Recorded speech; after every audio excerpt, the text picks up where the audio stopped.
இந்த படத்தோட ஆரம்பத்தில் ஹீரோவும் ஹீரோயின் வீட்டுக்கு தெரியாமல் ரிஜிஸ்டர் மேரேஜ் பண்ணிக்கிறாங்க. ஏன்னா அவங்க காதலுக்கு வீட்டில் சம்மதிக்கல. அந்த ரிஜிஸ்டர் மேரேஜுக்கு ஹெல்ப் பண்ணுறதே அவங்களோட ஃப்ரெண்ட்ஸ் தான். அப்படியே ஒரு வருஷம் கழிச்சு காட்டினா ஹீரோ தான் அப்பா அம்மா கூட தான் வாழ்ந்துட்டு இருக்காருன்னு காட்டுறாங்க. அவருக்கு ஒரு சாதாரண வேலை தான் இருக்குது. ஹீரோயின் வந்து யூபிஎஸ்சி எக்ஸாமுக்கு படிக்கிறேன்னு படிச்சுக்கிட்டு இருக்காங்க. எல்லார் வீட்லையும் இருக்கிற மாதிரி ஹீரோட அம்மாவுக்கு ஹீரோயினுக்கும் செட் ஆகலை. அது என்னன்னா மாமியார் மருமகள் பிரச்சனை தான். இதில் ஹீரோவுக்கு ஒரு மாமா இருக்காரு. அவர் கொஞ்சம் வசதியானவர். அவர் ஒரு வில்லங்கமான கேரக்டர். அடுத்தவன் கஷ்டப்படுறத பார்த்து சந்தோஷப்படுற கேரக்டர்.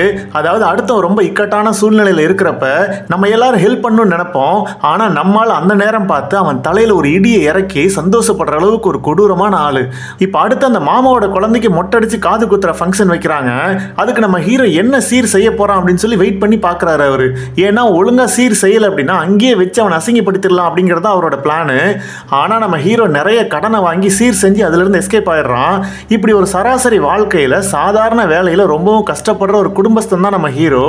இப்படியே வாழ்க்கை போகிறப்ப நம்ம ரொம்ப வறுமையில் இருக்கோம் அப்படின்னு சொல்லி வீட்டில் சண்டை வருது. இதுக்கு நடுவில் ஹீரோயின் நமக்கு குழந்தெல்லாம் வேணாம், நம்மளால் சமாளிக்க முடியாதுன்னு சொல்கிறாங்க. ஆனால் ஹீரோ எல்லாருக்கிட்டையும் என்னோட வேலையில் ஒரு சேஞ்ச் வரப்போகுது, நான் சொல்கிற டிசைன் ஓகே ஆகிடுச்சுன்னா எனக்கு இன்சென்டிவ் மழை கொட்ட ஆரம்பிச்சிடும், பணம் நிறைய கிடைக்கும் அப்படின்னு சொல்லி ஹீரோயின் முதற்கொண்டு ஒவ்வொருத்தருக்கும் ஒரு ப்ராமிஸ் பண்ணி கொடுக்குறான். அம்மா கிட்ட உனக்கு ஒரு பிரேக் வேணும், எங்கேயாவது டூருக்கு போயிட்டோம், நான் பணம் தரேன்னு சொல்றான். அப்பா கிட்ட எப்படியாவது இந்த ஓட்ட வீட்டை சரி பண்ணி அதை சூப்பரா மாத்திடுறேன் அப்படின்னு சொல்றான். ஒய்ஃபு கிட்ட நான் பண பிரச்சனையை சமாளிச்சுக்கிறேன், நீ யூபிஎஸ்சிக்கு படி அப்படின்னு சொல்லி அவங்களை கொண்டு போய் கோச்சிங் சென்டர்ல சேர்த்து விடுறான். ஆனா இந்த சூழ்நிலையில தான் அவன் ஆஃபீஸ்ல ஒரு பிரச்சனை வருது. அந்த பிரச்சனையில ஆஃபீஸ் எம்டி நம்ம ஹீரோட ஃப்ரெண்ட் அறைய பதிலுக்கு நம்ம ஹீரோ அவன் எம்டி அரைஞ்சிடறான். அவ்வளவுதான், அந்த பிரச்சனை பெரிய பிரச்சனை ஆயிடுது. இப்போ அவன் எம்டி கிட்ட மன்னிப்பு கேட்டாதான் வேலையில கண்டினியூ ஆக முடியும். ஆனா எம்டி என் ஃப்ரெண்ட் அரைஞ்சாரு, அவர் வந்து என் ஃப்ரெண்டு கிட்ட மன்னிப்பு கேட்க சொல்லுங்க, நான் அவர்கிட்ட மன்னிப்பு கேட்கிறேன் அப்படின்னு நம்ம ஹீரோ சொல்றாரு.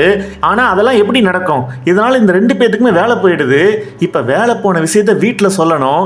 முக்கியமா இது அந்த கொடூரமான மாமாவுக்கு தெரியவே கூடாது. ஏன்னா தெரிஞ்சா வச்சு செஞ்சிருவாரு. அதனால இந்த விஷயத்த ஒய்ஃபு கிட்ட மட்டும் சொல்லிடலாம் அப்படின்னு சொல்லி ஹீரோ முடிவு பண்றாரு. இப்ப இதுக்கப்புறம் என்னாச்சு? ஹீரோ வேலை போனதை ஒய்ஃபு கிட்ட சொன்னதுக்கு அப்புறம் என்ன நடந்துச்சு? அந்த வில்லங்கமான மாமாவுக்கு இது தெரிஞ்சிச்சா இல்லையா? முக்கியமா ஹீரோ இந்த பிரச்சனையெல்லாம் எப்படி சமாளிச்சான் அப்படிங்கிறது எல்லாத்தையுமே ரொம்ப ரியலிஸ்டிக்கா சொல்லியிருக்கிற கதை தாங்க இந்த கதை. இந்த படம் ஆரம்பிச்சதுல இருந்து நம்ம லைஃப்ல நடக்கிற நிறைய விஷயங்களை ஞாபகப்படுத்துது. அதுதான் இந்த படத்தோட ஒரு பெரிய பிளஸ்ஸா இருக்கு. முக்கியமா நம்ம ஹீரோ மணிகண்டன் இந்த மாதிரி கதையை தேர்ந்தெடுத்தது ஒரு சூப்பரான விஷயம் தான். அப்புறம் ஹீரோ உட்பட படத்துல நடிச்ச எல்லாருமே சிறப்பா நடிச்சிருந்தாங்க. முக்கியமா அந்த வில்லங்கமான மாமா கேரக்டர்ல நடிச்ச குரு சோமசுந்தர சார் வந்து சூப்பரா நடிச்சிருந்தாரு. அப்புறம் இந்த படத்தோட சினிமாட்டோகிராஃபி, மியூசிக், எடிட்டிங் எல்லாமே படத்துக்கு பக்கபலமா இருந்துச்சு. மொத்தத்துல ஜாலியா ஒரு படம் பார்க்கணும் அப்படின்னு நீங்க நினைச்சா இந்த படத்தை கண்டிப்பா போய் பார்க்கலாம்.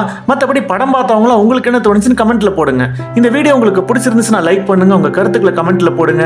இன்னும் இதே மாதிரி வீடியோ பார்க்கணும்னா அந்த சேனலுக்கு சப்ஸ்கிரைப் பண்ணுங்க. மீண்டும் ஒரு வித்தியாசமான கதையுடன் உங்களை சந்திக்கும் வரை உங்களிடமிருந்து விடைபெறுகிறேன். நன்றி, வணக்கம்.